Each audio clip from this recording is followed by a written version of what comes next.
Yaduvanshi school Mahendragarh में press conference कर राव बहादुर सिंह ने बताया कि उन्होंने 2004 में राजनीति की शुरुआत की थी।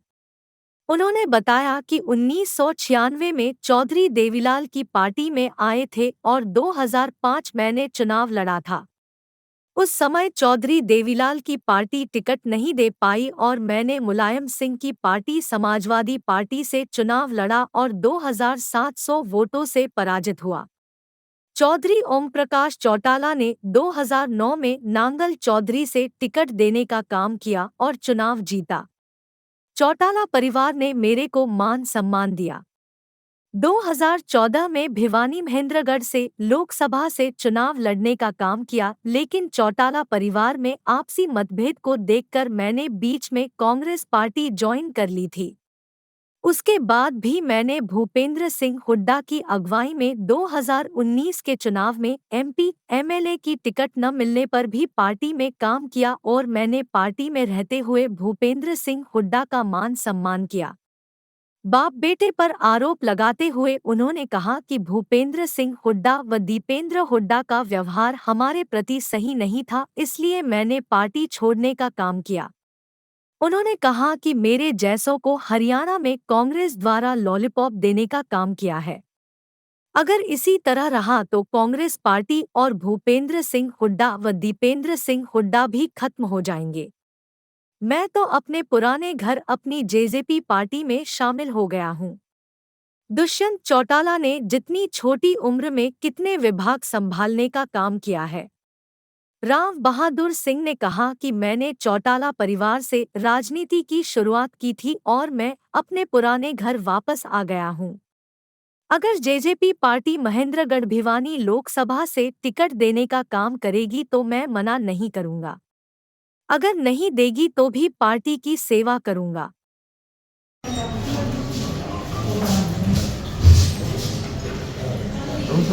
जी सर। आज पहले तो मैं आप सभी का इस होली मिलन समारोह पर और धुरंडी के इस मिलन समारोह की मैं आप सभी मेरे पत्रकार बंधु, सोशल मीडिया के साथी सभी का धन्यवाद करता हूं और भगवान से कामना करता हूं कि आप इस त्यौहार पर जिस प्रकार से इस त्यौहार पर हम सारे भाई और मैं ये कहूं कि प्रदेशवासी देशवासी जिस प्रकार से हम इसको मनाने का काम करते हैं, बल्कि इस त्यौहार पर जिस प्रकार से आपस में कोई हमारे विचार भी भिन्न हो तो भी इस त्यौहार को मनाने का काम करते हैं। आज जिस प्रकार से सारे साथी हमारे आप पत्रकार, सोशल मीडिया सारे साथी एक साथ आए, मैं पहले तो मैं आपका स्वागत करता हूं, धन्यवाद करता हूं कि हमारा बहुत अच्छा मिलन रहा। और साथियों, नई बात आज आपको इसलिए बुलाया क्योंकि हमने आपने आज से नहीं 1996 से लेकर के और आज तक मैं ये कहूँ कि 2024 आ गई, आपने हमारी बड़ी इमदाद की। चाहे हमने इस क्षेत्र में शिक्षा की बात करें और उसके बाद में हमने राजनीतिक में जिस प्रकार से हमने 95 में एक शिक्षा रूपी पौधा लगाने का काम किया, भगवान कृष्ण का यहाँ पौधा लगाने का काम किया और उसके कुछ दिन बाद में हम 96 में हम कहीं न कहीं पार्टी की सेवा करने के लिए, बल्कि हम नेता बनने के लिए नहीं, हम एक छोटा सा वर्कर बढ़ करके और माननीय चौधरी देवीलाल की पार्टी की जहाँ दरी बिछाने का काम किया और आप लोगों ने आशीर्वाद दिया,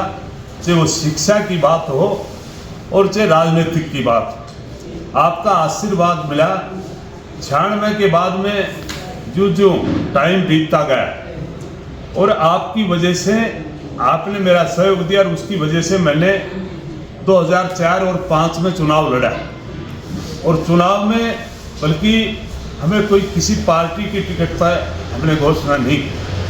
आपकी पार्टी और आपकी ताकत की वजह से हमने चुनाव की तैयारी की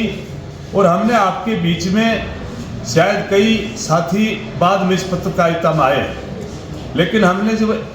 2004 में इस चुनाव की तारीखें तय हुई और हमने आपके बीच में महेंद्रगढ़ में हमारे साथियों से सलाह करने के लिए मैंने कहा आप आना, हम और आप बैठ करके विचार करेंगे और विचार कर करके अगली राजनीति के किस प्रकार से हमें बढ़ानी है वो तय करेंगे। लेकिन साथियों, आपके बीच में जिस प्रकार से हमने यहाँ लोग इकट्ठे किए और एक ताज्जुब की बात आपका एक बुलाव की वजह से हमने आज तो कई जगह हम गाड़ियाँ भी दे देते हैं, हम कहीं नुता भी देते हैं, लेकिन जिस टाइम मैंने दूर से बैठ करके जब तो ये व्हाट्सएप पे और आपका सोशल मीडिया भी इतना एक्टिव नहीं था, लेकिन मैंने जब निमंत्रण दिया और आपके बीच में जहाँ आप बैठे हो आज इस भगवान कृष्ण की मैं कहूँ कि यदुवंशी में यहाँ हमने बुलाया और यहाँ तकरीबन 20-25 हज़ार आदमी आए और उन्होंने एक ही बात कही कि आप जहाँ से भी चुनाव लड़ोगे हम आपका साथ देंगे। और ये जिस प्रकार से इस महेंद्रगढ़ की राजनीति को कुछ लोगों ने अपनी बापोती समझ रखी है, उनको हम भगाने का काम करेंगे। लेकिन हमने आपसे फिर विचार किया, फिर लोग कहने लगे कि आप महेंद्रगढ़ से न छोड़ करके नारनौल चुनाव लड़े और हमने अपने भाइयों की बात मान करके नारनौल से चुनाव लड़ा और आपके महेंद्रगढ़ के भाइयों का, क्योंकि महेंद्रगढ़ इसलिए मैं बताता हूं कि शायद मेरी जन्मभूमि तो ये नहीं है, लेकिन कर्म भूमि जिस प्रकार से महेंद्रगढ़ है और महेंद्रगढ़ ने मेरे को बहुत दिया और हमने भी महेंद्रगढ़ को कोई देने में कसर नहीं छोड़ी, क्योंकि जिस महेंद्रगढ़ में बैकवर्ड करते थे वह आपने दिया और जिस कहते थे राजनीतिक में या तो बहुत बड़े परिवार का आदमी आए या कहीं राजनीतिक 3-4 पीढ़ी पहले करे वो आए, लेकिन महेंद्रगढ़ ने मेरे को भी, मैं एक छोटे से परिवार से पैदा हुआ और छोटे से परिवार से पैदा होकर के मेरे जैसे व्यक्ति को नारनौल में ले जाकर के जिस प्रकार से लोगों का सहयोग मिला, महेंद्रगढ़ के लोगों का भरपूर प्यार मिला और उसकी वजह से हमने चुनाव लड़ा और चुनाव में मात्र आप सिर्फ 2700 वोटों से पराजित रहे, बहुत बड़ी बात थी। उसके बाद में आपका महेंद्रगढ़ की ताकत को देख करके और माननीय हुड्डा आपके ओम प्रकाश चौटाला जी ने आपको 9 में टिकट दी और नांगल चौधरी नई कॉन्स्टिट्यूंसी बनी, हमने पहली कॉन्स्टिट्यूंसी बनी और उन्होंने जब उनका इशारा हमारी तरफ था तो हमने महेंद्रगढ़ के लोगों से फिर एक प्यार के नाते हमने सबको इकट्ठा किया और उसमें महेंद्रगढ़ के लोगों ने जिस प्रकार का प्यार देने का काम किया और नांगल चौधरी में जाकर के इस महेंद्रगढ़ के लोगों ने, मेरे ये कहूँ कि बुजुर्गों ने, मेरे नौजवान साथियों ने और मेरी माता बहनों ने, सभी ने जाकर के आपका 9 में नांगल चौधरी में पहली कॉन्स्टिट्यूंसी में अपने सफल चुनाव लड़ करके 14,000 वोटों से पराजित करने का काम किया। आप महेंद्रगढ़ के लोग वहाँ एमएलए बने। उसके बाद में आपका प्यार देख करके और आपका जिस प्रकार की मैं ये कहूँ कि जोश देख करके आपको 14 में पार्लियामेंट की टिकट मिली और 14 में पार्लियामेंट की टिकट मिली, वो जिस आपका जोश था, मैं एक बात कह सकता हूँ, आपका जोश फिर भी बरकरार रहा। मोदी जी की आंधी थी और मोदी जी की आंधी भी हमारे दक्षिणी हरियाणा में जाता था, क्योंकि मोदी जी ने सबसे पहली अगर रैली की थी तो रेवाड़ी में की थी और जहाँ हमारी मिलिट्री और फौज का एरिया था, हमने सदा फौज में रह करके देश की सेवा करने का काम किया है। वहाँ आकर के मोदी जी ने एक बात कही थी, हम एक रंग कर एक पेंशन बढ़ाने का काम करेंगे। लेकिन दोस्तों, सारा इलाका हमारा दक्षिणी हरियाणा इलाका उस बहकाव में आया और ये भी कहा था कि हम 15 लाख रुपए हर खाते में पहुंचाने का काम करेंगे। उसके बहकाव में आकर के और सारा दक्षिणी हरियाणा के लोगों ने बल्कि मोदी की तरफ मुंह झोंकने का काम किया। लेकिन मैं महेंद्रगढ़ के लोगों का धन्यवाद करता हूं, अकील लोगों ने, इनकी वजह से सारे देश में कई 8 लाख से हार रहे थे, कई 7 लाख से हार रहे थे, लेकिन आपकी वजह से आपने चुनाव लड़ा और उसकी वजह से मात्र 46,000 वोटों से आप पराजित रहे। आप बल्कि उसके मुकाबले में, आपके मुकाबले में एक तो मोदी जी थे और एक तरफ आपके मुकाबले में चौधरी बंसी लाल जी थे, जो उनकी पोती थी, जो राजनीतिक लोग थे, और एक तरफ मोदी जी की आंधी थी। आपने दूसरा नंबर लेकर के और इस देश को और प्रदेश को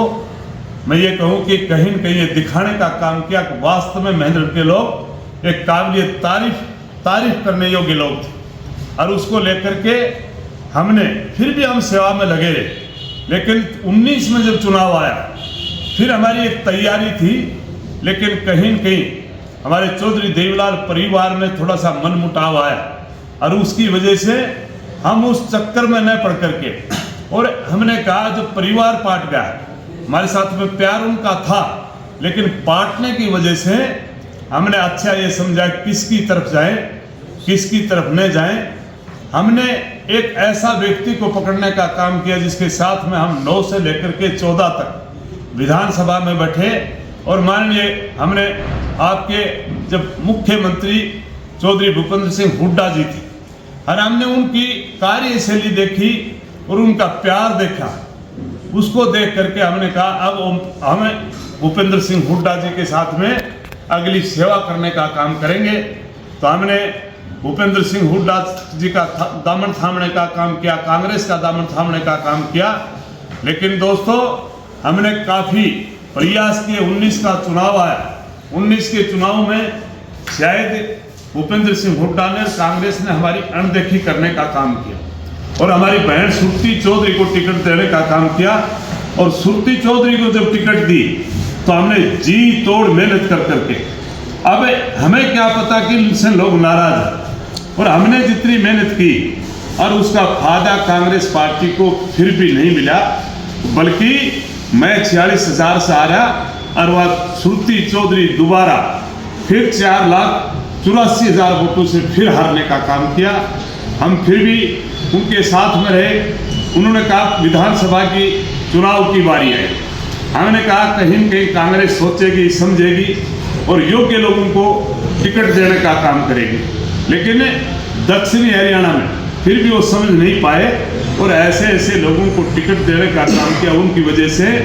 देश में, प्रदेश में बीजेपी की सरकार बनी, और सरकार बनने के बाद में फिर भी हम अपोजिशन में होते हुए सरकार के अपोजिशन में था। और ये भी आपको पता है कि मैं व्यापारी भी हूँ और बिजनेसमैन भी हूँ, लेकिन हमने अपनी पार्टी को और भूपेंद्र सिंह हुड्डा को अपना आदमी मान करके कि एक दिन जरूर हमें कोई न कोई ऐसा पूरे इलाके को ऐसा कोई तोहफा देने का काम करेगा, दक्षिण हरियाणा की कोई शक्ल बदलेगा। लेकिन हमने उनकी सेवा की, और जब आखिरी वक्त अब आया, पार्लियामेंट के चुनाव आए, तो दोस्तों आपके बीच में हमने भूपेंद्र सिंह हुड्डा की बात करें, चाहे हमारी बहन आशा हुड्डा की बात करें, चाहे आपके युवा साथी दीपेंद्र सिंह हुड्डा की बात करें, हमने उनके बहुत बड़े बड़े प्रोग्राम करवाने का काम किया। चाहे सरसा बुहानी की बात करें और चाहे जहाँ भी हमें जो भी काम कहा वो करने का काम किया। लेकिन अब बात आई चुनाव की, और आज स्थिति आज भी मैं कहूँ कि कांग्रेस को मैंने काफ़ी दिन से 8 साल से मैं देख रहा, अपने आप में वैसे तो समझ नहीं पा रहे थे, क्योंकि समझ जाते तो आज 10 साल में एक भी कोई, चाहे प्रदेश सत्र की बॉडी, चाहे देश सत्र की बॉडी और चाहे जिला सत्र की बॉडी तक वो बढ़ा नहीं पाए। तो हमने अभी भी हमने इंतजार किया शायद इस पार्लियामेंट के चुनाव में किसी न किसी अच्छे विचार के साथ में, और ये अच्छे लोगों को टिकट देने का काम करेंगे। लेकिन आज कांग्रेस इस प्रकार से बटी, कांग्रेस अपने आप में बट कर के खड़ी हो गई। 5-6 आज मुख्यमंत्री बनना चाहते हैं। आज वो अपने आप में हर व्यक्ति कहीं न कहीं अगर सर्वे के आधार पर जाते तो कांग्रेस की टिकटें मैं आज भी कहता हूँ 10 की 10 जीतती। लेकिन इन्होंने फिर वही भाईचारा और पुराना परिवारवाद करने का काम किया, उसको लेकर के हमें निराशा मिली। निराशा मिलने के बाद में हमने फिर भी प्रयास किया कि इनमें भगवान से सद्बुद्धि दे दे। लेकिन भाई पता नहीं इस मोदी जी का कौन सा तकमा चल रहा है, कौन सा जादू चल रहा है। इन कांग्रेस वालों को कभी भी मेरे ख्याल में ऐसी बुद्धि देने का काम नहीं है, उनकी बुद्धि हरने का काम जो किया, उसकी वजह से आज कांग्रेस बैकफुट पे है और हमने कांग्रेस को अलविदा कहा। फिर हमने एक अगली रणनीति बनाई कि अगर राजनीति करें तो अगली सेवा करने का काम करें, इलाके की सेवा करें, प्रदेश की सेवा करें, तो किन के माध्यम से करें। तो हमने एक बात देख करके, चौधरी देवीलाल परिवार एक ऐसा जो परिवार था जिसने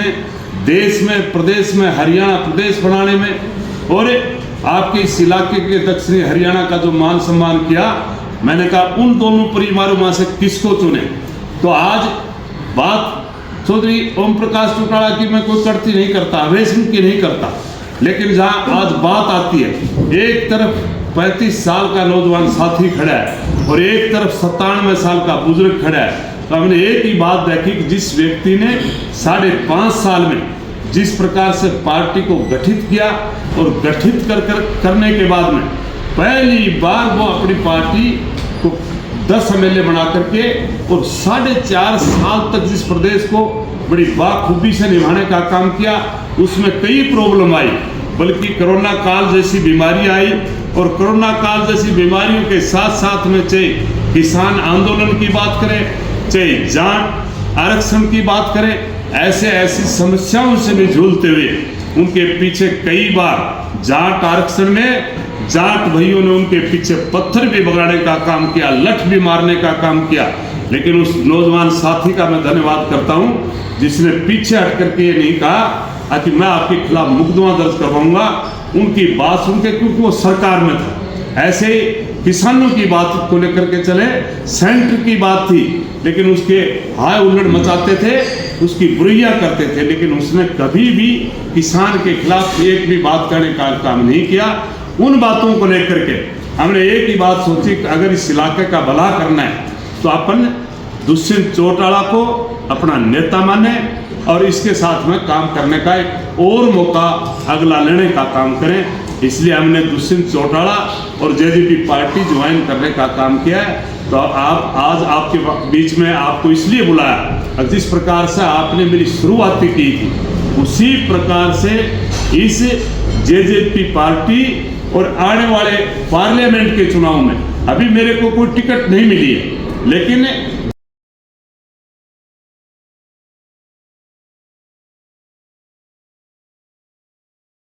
मैं बताना चाहता हूं,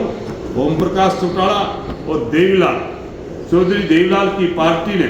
इस इलाके को अगर सबसे बड़ा तोहफा देने का काम किया। यहाँ अपने इलाके में एक ही परिवार की चलती थी, कोई राजनीतिक एक परिवार करता था, लेकिन चौधरी देवीलाल आने के बाद में आपके इलाके में मैं बता सकता हूं कि आपके इलाके में अगर कोई नया तोहफा, नई राजनीतिक नई पौध खड़ा करने का काम किया तो वो चौधरी देवीलाल था, ओम प्रकाश चौटाला था।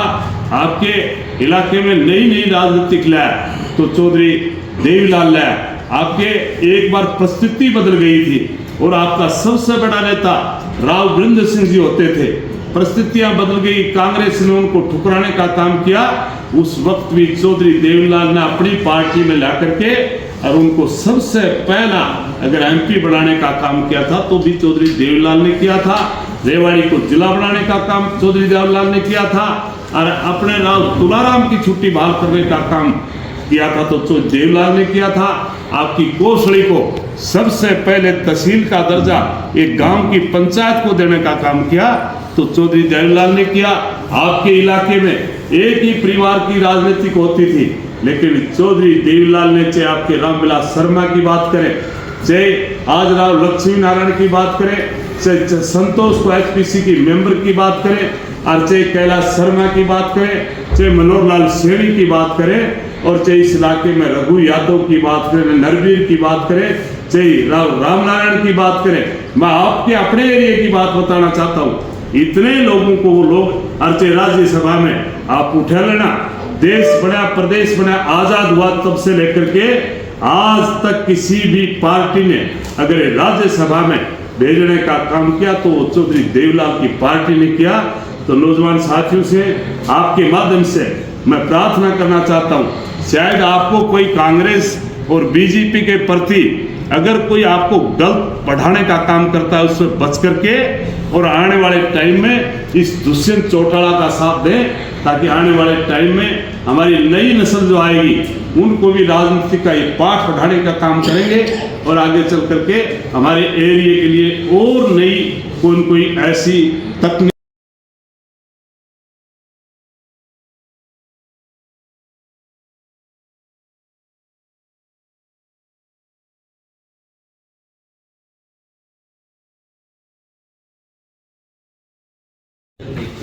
अगर जसपा आपको लोकसभा का प्रत्याशी घोषित नहीं करती है तो आपका क्या करना होगा? अभी